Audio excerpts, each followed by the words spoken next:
Tataka ka ba bakit ang hirap padyakin ng bike mo kahit na malakas ka na? Baka mali ang gulong mo sa terrain na dinadaanan mo. Maraming uri ng gulong. Bawat isa rito may kanya-kanyang gamit depende sa dadaanan mo. Kung sa kalsada ka lang, smooth roads, pumili ka ng manipis at makinis na gulong o yung slick tires. Ang slick tires ay mas mabilis dahil less friction siya sa daan. Perfect sa mabilis na padyakan. Kung off-road ka, bundok, putik, bato, buhangin, o trail, kailangan mo na makapal at may ngipin na gulong or knobby tires. Mas mahalaga sa iyo ang mas may kapit at mas may control kahit madulas ang terrain na dadaanan mo.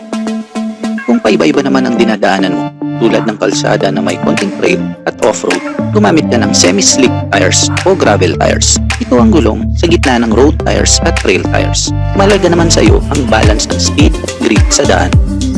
Ang daan, mas malapat na gulong, mas stable at comfortable, at may bawas sa tagtag. Kung mas manipis naman, mas mabilis pero less grip, medyo matagtag. Sa tamang gulong, mas smooth ang ride at mas safe ka pa. Kaya bago pumadyak, siguraduhin mong swak ang tire mo sa terrain na dadaanan mo.